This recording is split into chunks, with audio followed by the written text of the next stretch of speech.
네, 오늘은 웨스트민스터 대요리 문답 강의 두 번째 시간입니다. 이문을 좀 살펴볼 거고요. 모두가 보지만 아무도 보지 못하는 것이라는 제목 가지고 말씀 전하도록 하겠습니다.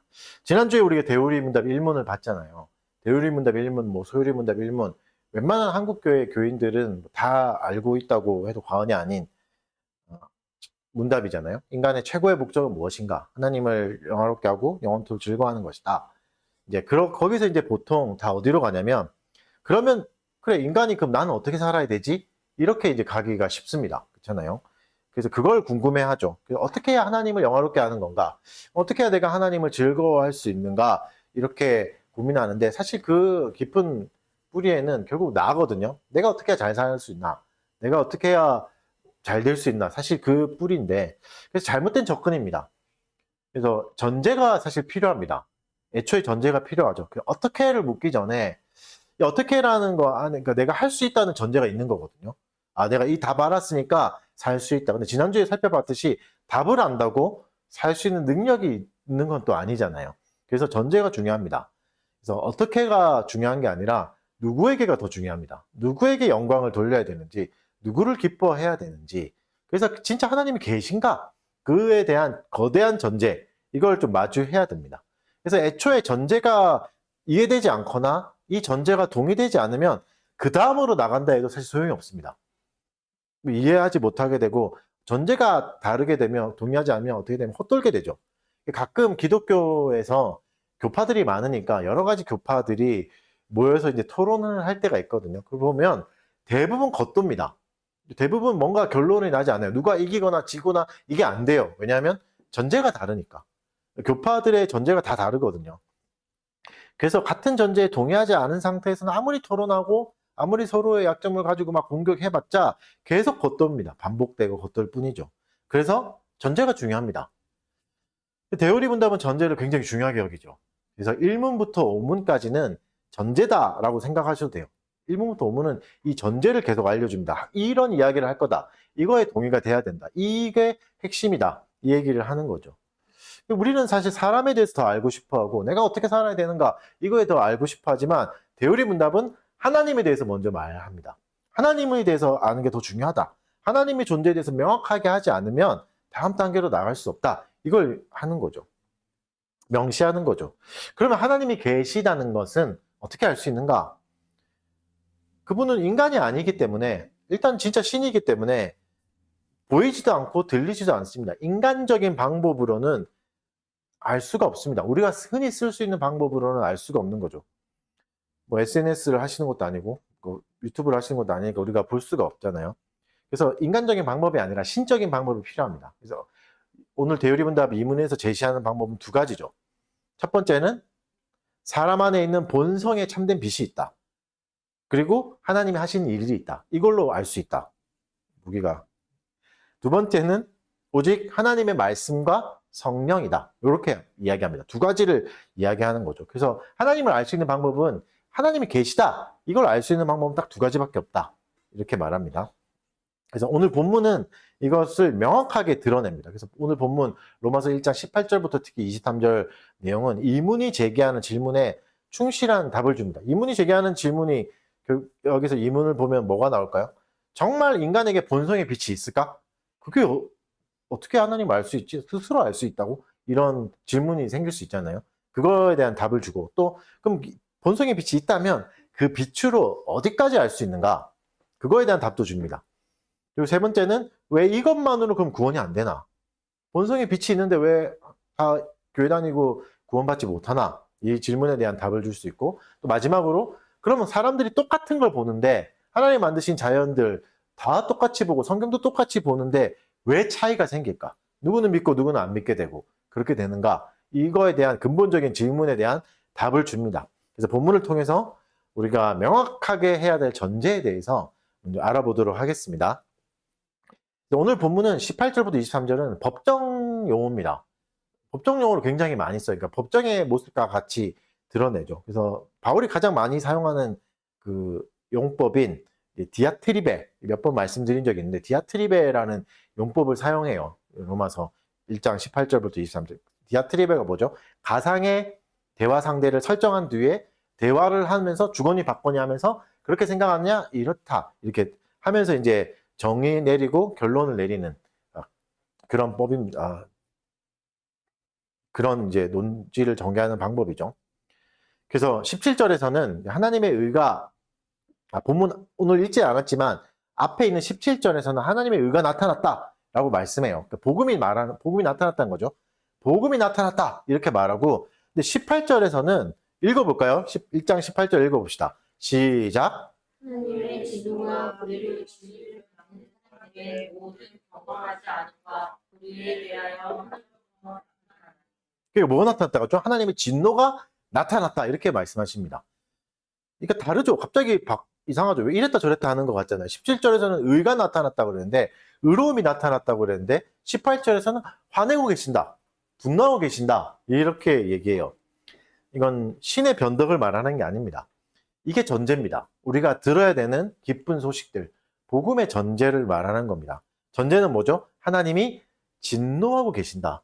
우리가 이게 가끔 이걸 너무 쉽게 잊어버리거든요. 하나님이 진노하고 계신다. 악에 대해서, 죄악에 대해서 하나님은 진노하신다. 작은 악도 용납하지 않으신다. 왜냐하면 하나님은 선하고 거룩한 의로운 분이기 때문에 작은 악도, 작은 거짓말도 용납하지 않는다. 그걸 우리가 자주 잊어버립니다. 그래서 이제 기쁜 소식을 이해할 수 없게 될 수 있는 거죠.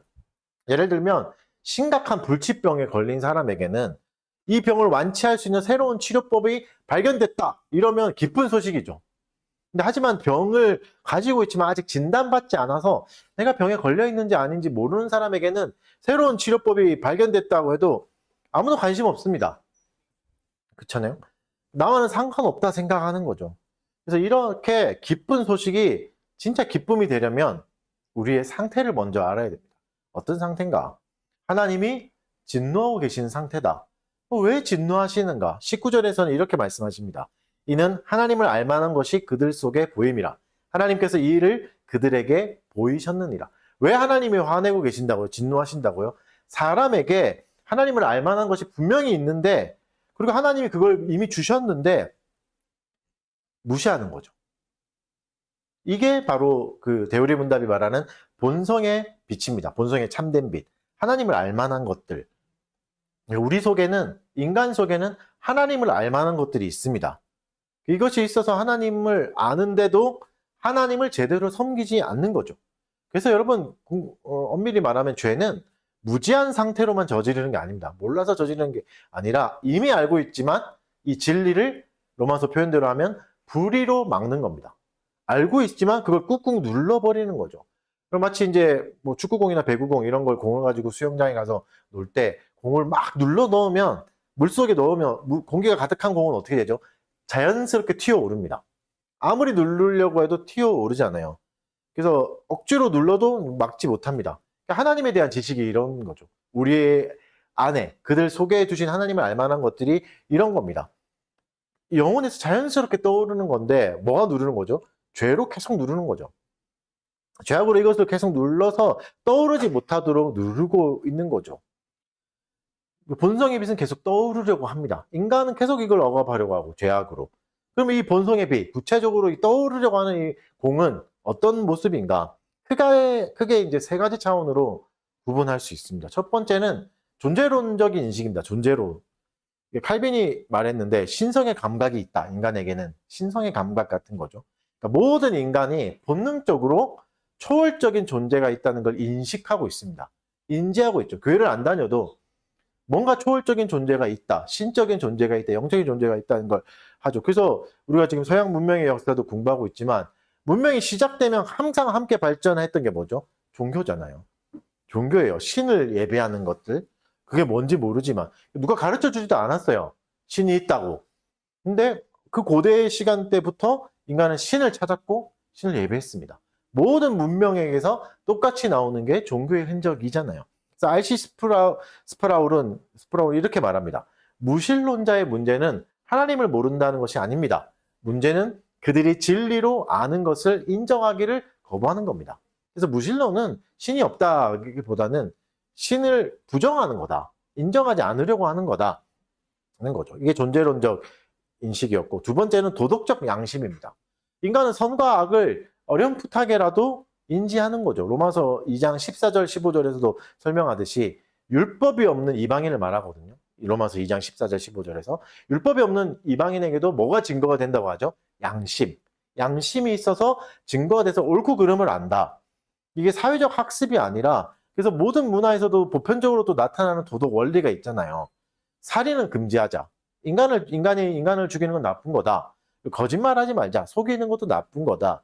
정의롭게 살자. 이런 부분은 웬만한 문화에서 사회 전반에서 다 나타납니다. 모양은 다르게 나타날 수 있지만 모든 사회에서 다 나타나는 거죠.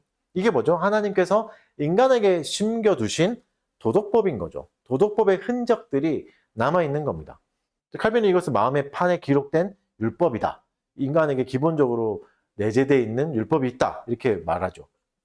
세 번째는 목적론적 직관입니다. 직관적으로 생각해보면 이런 거죠. 세상을 관찰하는 우리의 직관이 있습니다. 직관을 얘기하는 거죠. 예를 들어서 스마트폰, 여러분이 들고 있는 스마트폰을 보면서 와, 이게 어떻게 저절로 생겨났지? 이렇게 생각하는 사람 아무도 없어요.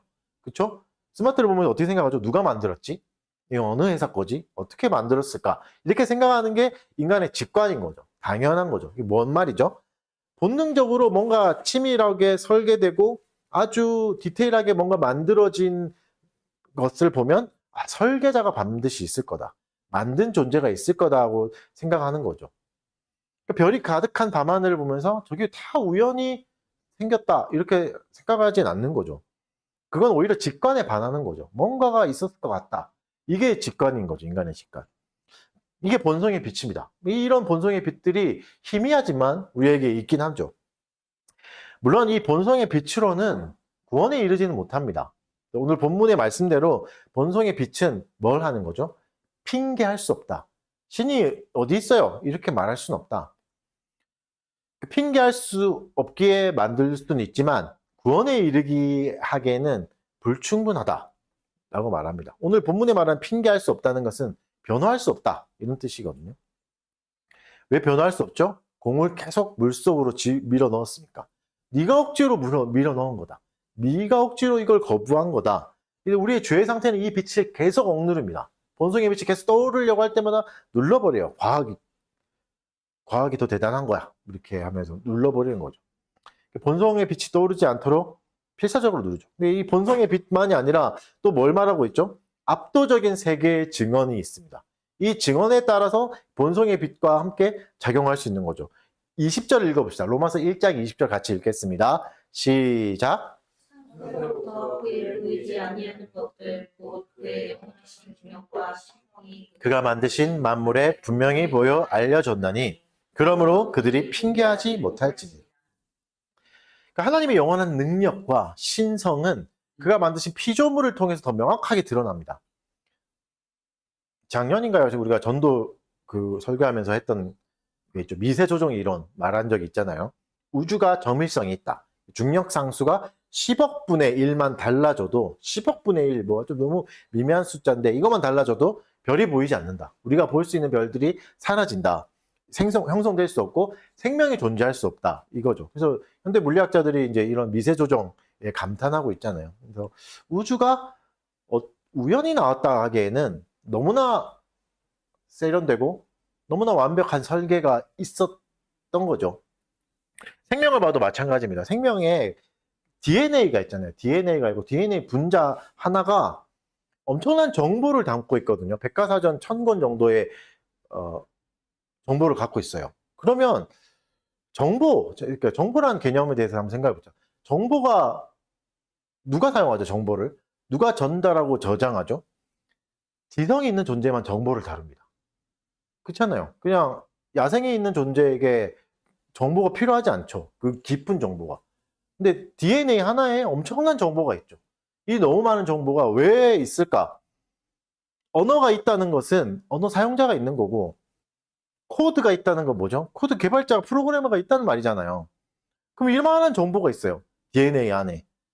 박테리아 하나의 편모에도 40개 이상의 단백질이 정확한 순서로 조립된 회전 모터로 움직이잖아요.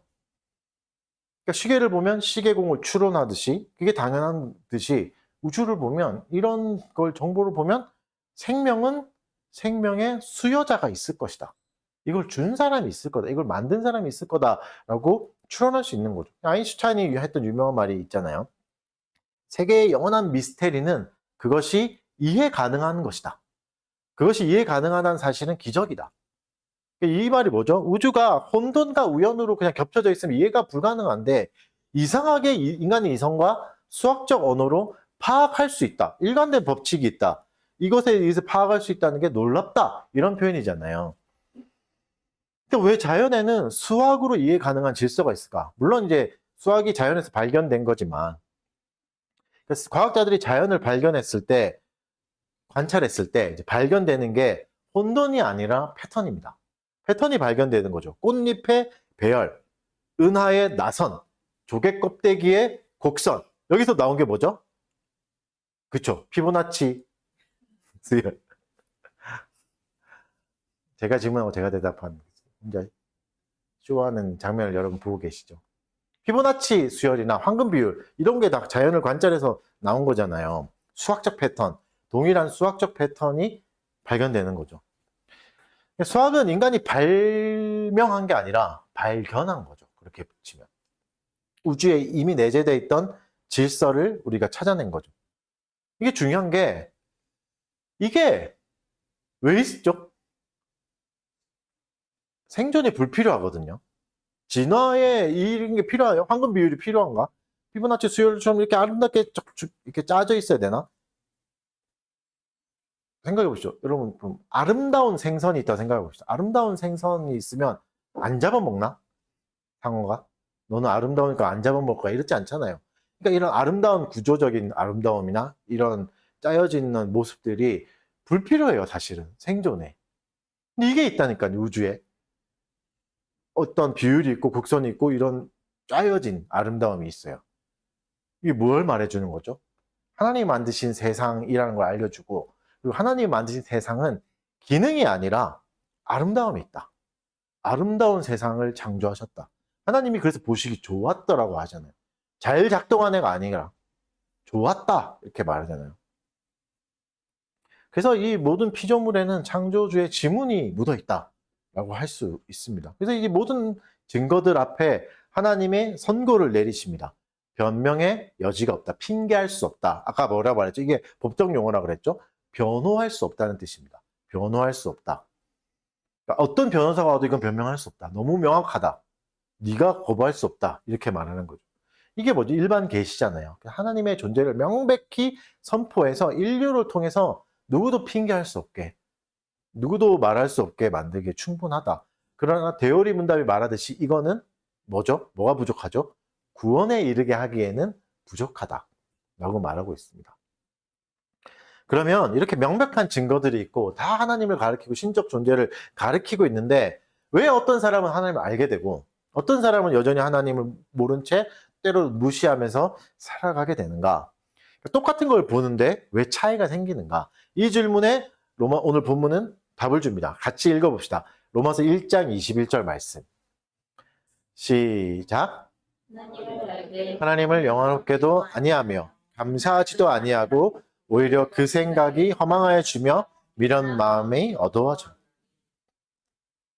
일반 계시가 뭔가 모자라다 이 말이 아니에요. 그것을 대하는 인간이 뭔가 모자라다. 첫 아담의 실패는 도덕적 실패가 아닙니다. 뭔가 나쁜 죄를 지은 게 아니죠. 우리가 생각하는 도덕적인 죄를 지은 게 아니죠. 뭘 못한 거죠? 예배의 실패였던 거죠. 하나님을 예배하는 거. 선악과만 안 먹었다면 하나님으로 인정하면서 살아갈 수 있는데 그거 하나 안 한 거죠.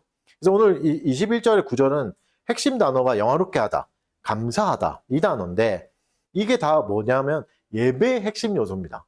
우리가 예배가 하나님께 영광을 돌리고 하나님께 감사하는 시간이잖아요. 그게 예배잖아요.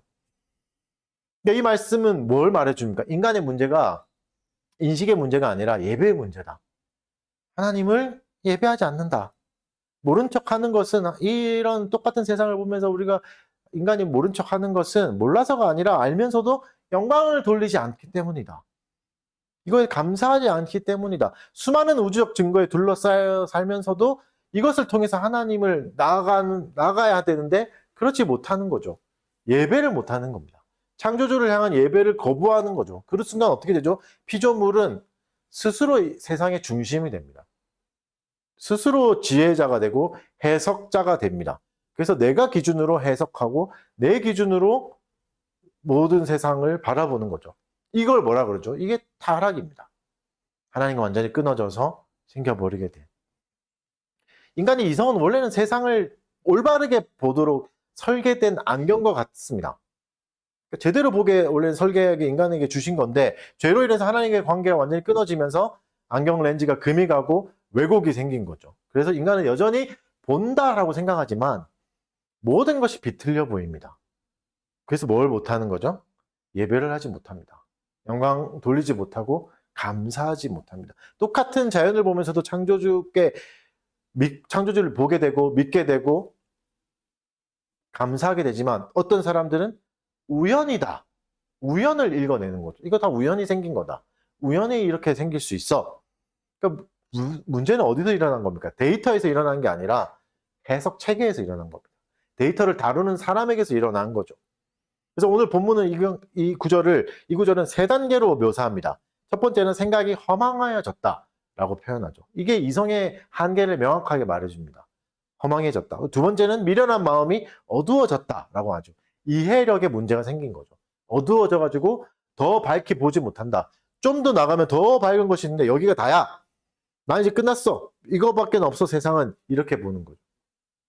또한 결정적으로 마지막에 뭐라 그러죠? 스스로 지혜 있다 하니 어리석게 되었다. 이게 자기 기만이죠. 내가 다 알 수 있다. 내가 다 결정할 수 있다. 내가 다 해석할 수 있다. 이게 왜 이렇게 일어나냐? 이게 내 기준으로 된 거죠. 그러니까 모든 것의 기준이 내가 되었고 내 생각과 느낌, 계획 이거에 어긋나면 다 잘못됐거나 악한 거다. 이렇게 생각하는 거죠. 여러분 그렇습니까? 여러분의 계획이나 여러분의 꿈이 안 이루어지면 그건 진짜 악한 겁니까?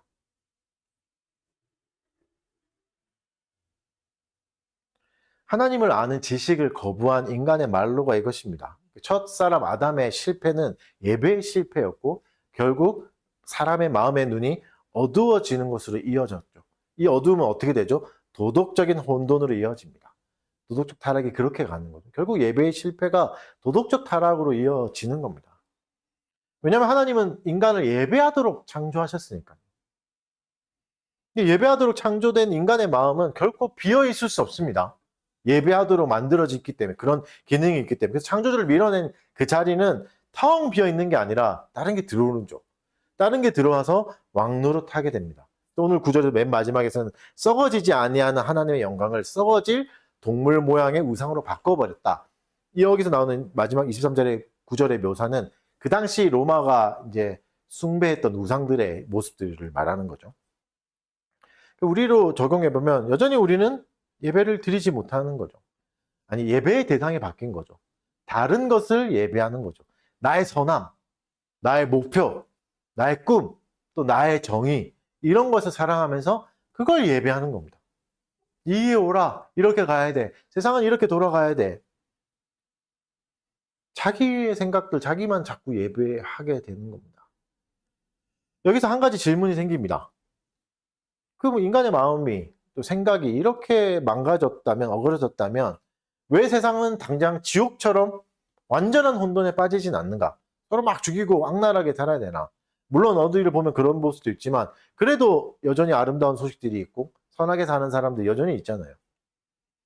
왜 그럼 세상에는 선한 양심이 남아있고 아름다운 예술이 아직도 남아있고 사회적 질서가 또 유지되는가? 죄로 인해서 하나님과 완전히 끊어졌는데 이 악한 세상이 왜 이렇게 선하고 좋은 것이 남아있는가?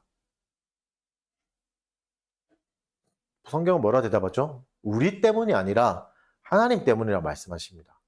이걸 뭐라 그러죠? 하나님이 일반 은총이라는 어떻게 보면 세상의 방부제라고 할 수 있는 그것을 허락하시는 거죠. 물론 일반 은총이 하나님과의 관계를 완전히 회복하지는 못하지만 세상이 바로 멸망하지 않도록 유지하는 겁니다. 법을 주시고 좋은 정부를 주시고 학문을 주시고 예술을 주셔서 이 역할을 하는 거죠. 우리가 읽었던 일반 은총론 기억나시죠? 바빙크의 일반 은총론 이런 말이 있습니다. 일반 은총은 타락에도 불구하고 창조의 선함을 유지합니다. 이 은총은 하나님의 구원하는 은총으로 거듭나지 않은 불신자들에게도 나타나는 모든 인간의 덕과 성취의 원천입니다. 기억나시죠? 모든 사람에게 동일한 해와 동일한 비와 동일한 걸 주신다. 기억나시죠? 그래서 일반 은총이 있어서 세상이 그나마 유지가 되는 거죠. 그러나 그럼에도 불구하고 하나님과 완전히 끊어져 버린 사람을 살릴 수 있는 유일한 길은 특별 계시뿐인 거죠. 일반 은총은 세상을 보존할 뿐 구원하지는 못합니다. 그래서 오늘 본문에서 또 대우리 문답 이문에서 말하는 게 뭐죠? 오직 말씀과 성령만이. 그래서 일반 계시뿐만 아니라 우리에게는 특별 계시가 필요합니다. 대우리 문답의 이문도 이렇게 전환되죠. 그러나가 붙습니다. 그러나 이렇게 붙으면서 사람들을 구원에 이르는데 하기에는 하나님의 말씀과 성령만이 필요하다. 이렇게 말합니다. 여기 이 한 구절에 중요한 단어가 네 단어가 굉장히 중요합니다. 영문 버전으로 그래서 보셔야 될 이유가 여기 있는 거죠. 영문으로 보시면 이 구조가 이 중요한 단어들이 명확하게 드러납니다. 그러나 구원에 이르도록 충분하고 유효하게 오직 한글로는 만이라고 하니까 느낌 잘 안 사는데 only가 들어가 있잖아요. 영문 버전을 보면. 그러나 이게 뭐죠? 이 전환이죠. 일반 계시로는 안 된다. 일반 계시와 다른 것이 필요하다라고 말하죠. 그리고 뭐의 목적을 말하죠? 구원에 이르도록. 일반 계시와 다른 뭔가가 필요한데 그것의 목적은 구원에 이르게 하는 거다. 그 특별 계시의 기능은 어떻게 하는 거죠? 충분하고 유효하게 반드시 작용한다 이런 뜻이잖아요. 그리고 일반 계시는 어떻게 설명하죠? 명백하지만 불충분하다. 하나님을 분명하게 알 수 있지만 구원하기에는 불충분해 이렇게 설명하고 있습니다. 그리고 뭐가 있죠? 중요한 단어 오직 only가 있습니다. 이것 말고는 다른 방법은 없다. 딴 걸로 찾으려고 하지 마라. 일반 계시로 구원받으려고 하지 마라. 뭐 이 정도 저 정도 다 가다 보면 결국은 다 만나서 하나님께 이른다. 아니다. 오직 한 가지 방법이 있어야 된다. 그래서 오늘 본문은 순서대로라면 이렇게 흘러가지만 논리대로라면 여기까지 읽고 다시 16절, 17절로 돌아가야 됩니다. 제가 읽어드릴게요. 내가 복음을 부끄러워하지 아니하노니 이 복음은 모든 믿는 자에게 구원을 주시는 하나님의 능력이 됨이라. 먼저는 유대인에게요. 그리고 헬라인에게로다. 복음에는 하나님의 의가 나타나서 믿음으로 믿음에 이르게 하나니 기록된 바 오직 의인은 믿음으로 말미암아 살리라 함과 같으니라. 다시 복음으로 돌아가게 하는 거죠. 논리적 순서는 이렇게 돼야 되는 겁니다. 이게 우리에게 필요한 복음인 거죠. 나로서는 안 된다. 특별 계시로도 안 된다. 이제 명확해졌죠? 똑같은 걸 보면서도 차이가 생겼다면 그건 환경의 잘못이 아니라 관찰자의 잘못인 거죠. 우리의 잘못인 거죠. 인간의 문제는 정보의 부족이 아니라 죄로 인한 왜곡된 해석 체계를 가지게 된 거죠. 잘못 해석하게 된 거죠. 그래서 대우리 문답 이문은 명확하게 이 부분을 가리킵니다. 해석하자면 오직 그의 말씀과 성령만이 사람이 구원에 이르도록 하나님을 충분하고 유효하게 나타난다. 이렇게 말하죠. 마치 여러분 생명인 사람에게 붉은색 장미를 보여주면서 이건 빨간색입니다. 이렇게 말해도 그는 색을 볼 수 없죠. 생명이니까 구별할 수 없습니다. 그러니까 장미가 붉지 않아서 붉은색을 못 읽어내는 게 아니라 이 눈이 색을 분별할 능력을 잃어버렸기 때문에 그런 거죠. 마찬가지로 타락한 인간이 자연이라는 하나님의 책이죠. 이것도 계시니까 책이라는 걸 보면서 양심이라는 법을 가지고 있으면서도 그 안에서 창조주를 발견할 수 없습니다. 마치 생명이 빨간색을 보지 못하는 것처럼. 그런데 뭐가 가능하다고요? 오직 말씀과 성령만이 우리의 눈을 새롭게 창조해서 바로 하나님의 영광이라는 참된 색깔을 보게 하신다. 그래서 뭐가 필요하다고? 말씀과 성령이 필요하다. 대우리 문답은 분명하게 말합니다. 말씀과 성령을 분리하지 않아요. 연결해서 써요. 붙여놔요. 두 개가 같이 가야 된다. 이게 굉장히 중요합니다. 그러니까 무슨 말이죠? 성경만 많이 읽는다고 신자가 되는 게 아닌 거죠. 그리고 신비한 일, 성령이 하시는 역사만 많이 쫓는다고 해서 신자가 되는 것도 아니다. 두 개는 항상 같이 가야 된다. 말씀하시는 거죠. 왜죠? 말씀이 성령의 감동으로 쓰여 있기 때문에 성령의 감동이 없다면, 성령의 도우심이 없다면 아무리 많이 읽어도 뜻을 깨닫지 못합니다. 내 마음에 뿌리 내리지 못합니다. 성경을 잘 분석하는 것과 심지어 잘 설교하는 것과 하나님을 믿는 것은 완전히 별개일 수 있는 거죠. 완전히 다른 문제이기도 한 거죠. 그래서 여러분 말씀을 읽을 때마다 깨닫게 해주시는 외부적인 능력이 필요한 겁니다. 은혜가 필요한 겁니다. 이게 성령의 내적 증거죠. 말씀은 객관적 진리를 반드시 증거하지만 성령만이 이것을 우리의 마음에 뿌리내리게 하고 열매 맺게 할 수 있습니다. 그래서 여러분 성령만 있으면 된다. 이것도 아닙니다. 이것도 잘못된 거예요. 성령을 받아야 됩니다. 뭐 성령 충만하십시오. 성령만 자꾸 강조하는 것도 위험해요. 왜냐하면 성령은 말씀과 분리돼서 역사하지 않으니까. 초대교회 때부터 지금까지 성령의 직접 계시를 주장하는 이단들이 계속 있었습니다. 교회가 시작할 때부터 지금도 있잖아요.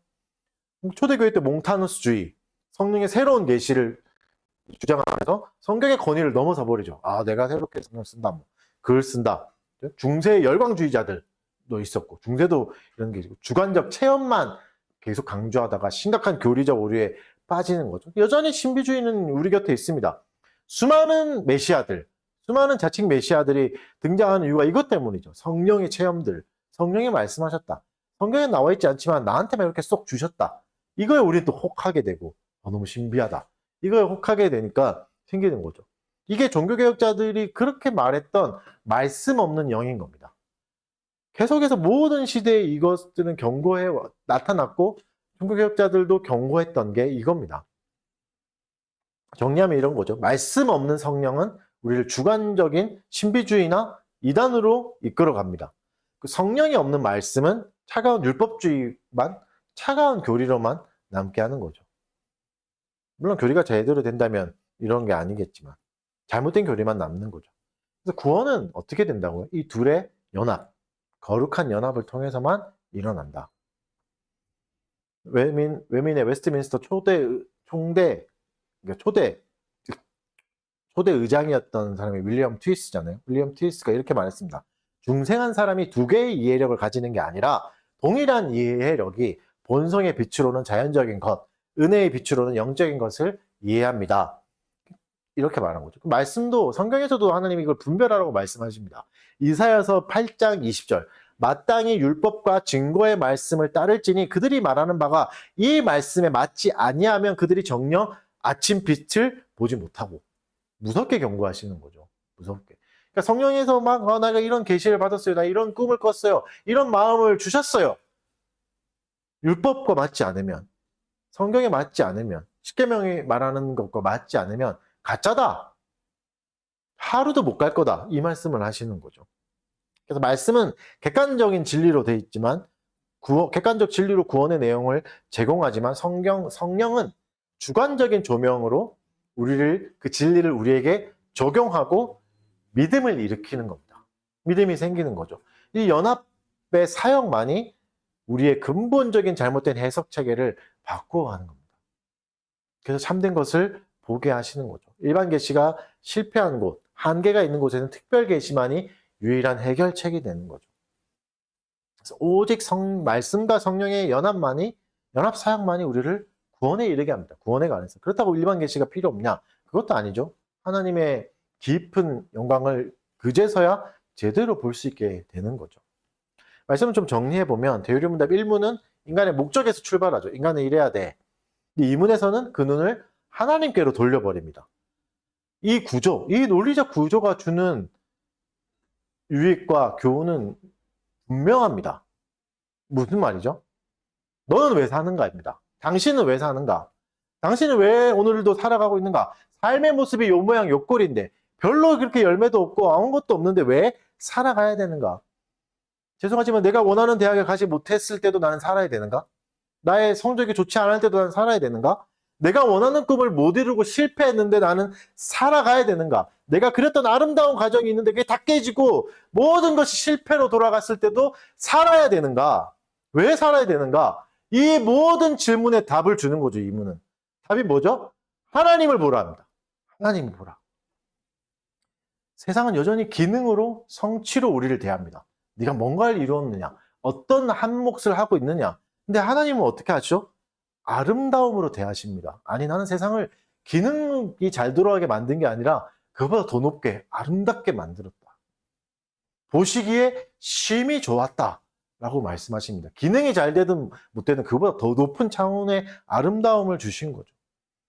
여러분, 완전히 하나님과 우리가 끊어져 버렸고 더 이상 하나님을 알 수도 없고 때로는 제멋대로도 살아가는 우리에게 하나님이 구원을 베푸시는 겁니다. 하나님을 보라 하시는 거죠.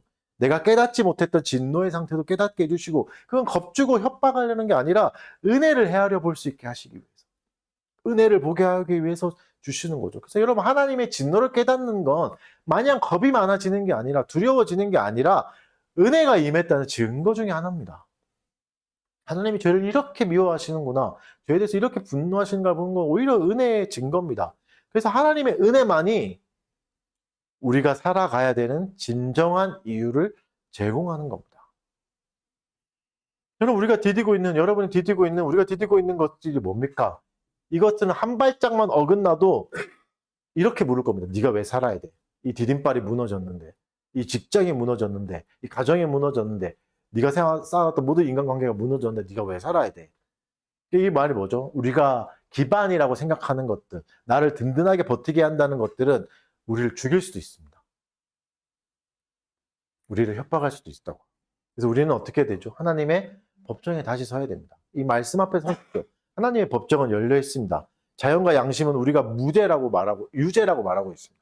그리고 변명의 여지가 없다. 어떤 변호사도 변호해주지 못한다. 탁월한 변호사가 온다 해도 변론할 수 없다.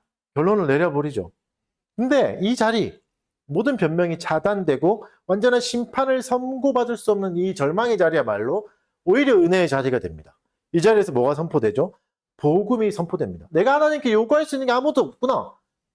나는 진짜 아무것도 없구나. 하나님을 예배하지도 않고 생각이 허망해져서 이렇게 살아갔구나 할 때 비로소 외부에서 오는 구원을 갈망하게 됩니다.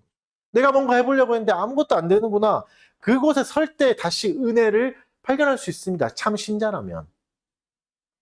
하나님이 당연히 나한테 이렇게 해줘야지 이렇게 말할 수 없습니다. 정의의 재판장 앞에 서게 되면 죽음의 심판밖에 남지 않았다는 걸 깨닫게 됩니다. 나로는 안 되는 걸 뼈저리게 느끼게 되는 거죠. 그래서 여러분, 이 법정에서 살아서 나갈 수 있는 방법은 뭐밖에 없다고요? 성령과 말씀. 말씀과 성령밖에 없다. 이것을 통해서 믿음으로 받아들여지는 의로움만이 우리를 구할 수 있다. 이렇게 말씀하시는 겁니다. 그래서 여러분, 로마서 1장의 삶을 반대로 해서 우리의 회복의 과정을 걸어야 됩니다. 우상에게 바쳤던 예배를 다시 창조주께 돌려드려야 됩니다. 무엇이 중요한가? 무엇이 나의 생명을 지탱하는가? 그걸 다시 기억해야죠. 어두워졌던 마음은 진리의 말씀으로 다시 밝혀야 되고, 허망해졌던 생각은 하나님의 영광을 위한 거룩한 계획을 세워야 됩니다. 내 꿈이 무너져도 괜찮습니다. 하나님의 계획은 여전히 실행 중이니까요. 그분의 계획은 거룩하니까요. 그것을 의지하고 그것으로 가야 되는 거죠. 베드로가 이렇게 고백했잖아요. 주는 그리스도시요 살아계신 하나님의 아들입니다. 근데 이게 어떻게 고백한 거죠? 성령의 역사였다고요. 진리를 깨닫게 하는 것은 성령의 역사뿐입니다. 내 스스로 깨달을 수 없습니다. 성령의 역사하심 없이는 성경을 읽어도 깨달을 수가 없어요. 아무런 효과를 얻을 수가 없습니다. 그래서 성경을 읽을 때마다 어떻게 해야 되죠? 겸손히 능력을 구해야 됩니다. 내가 교회를 오래 다녔으니까, 성경책 많이 읽었으니까, 교리를 많이 하니까 이거 빠바박 읽으면 다 해결할 수 있어. 이게 아닌 거죠. 늘 겸손해야 됩니다. 그러니까 늘 은혜를 구해야 됩니다. 그러지 않고서는 말씀은 그 길을 열어주지 않습니다. 우리에게 믿음을 주지 않습니다. 여러분 어떻습니까? 우리가 하나님 앞에 하나님의 법정에 선다면 어떻게든 형량을 좀 줄여보고자, 나의 선함들, 나의 멋짐, 나의 의로움, 내가 이런 것도 했는데요, 이렇게도 살았는데요, 이걸 자랑하고 있습니까? 과연 그게 가능한가? 하나님의 정죄와 진노와 정죄를 피할 수 있는가? 나의 알량한 그런 선함들이 피할 수 있는가? 불가능하다 말하고 있습니다. 오늘 본문은. 이제는 그리스도를 의지해야 됩니다. 완전하고 유일하신 변호를 의지해야 됩니다. 그리스도의 법정으로 가야지만 은혜의 법의 다스림을 받을 수 있습니다. 여러분, 오늘 하나님의 공소장 앞에 우리의 파산을 인정하십시오. 나는 아무것도 안 되는구나. 나로서는 할 수 없구나. 대요리 문답 이문이 증언하는 복음을 붙잡으십시오. 오직 말씀과 성령만이 우리에게 믿음을 주신다. 그리고 우리를 위해서 직접 찢기시고 재판장에 서서 우리 대신 죄인에 대해서 모든 심판을 다 받으신 예수 그리스도께로 나오기를 주의 이름으로 축원합니다.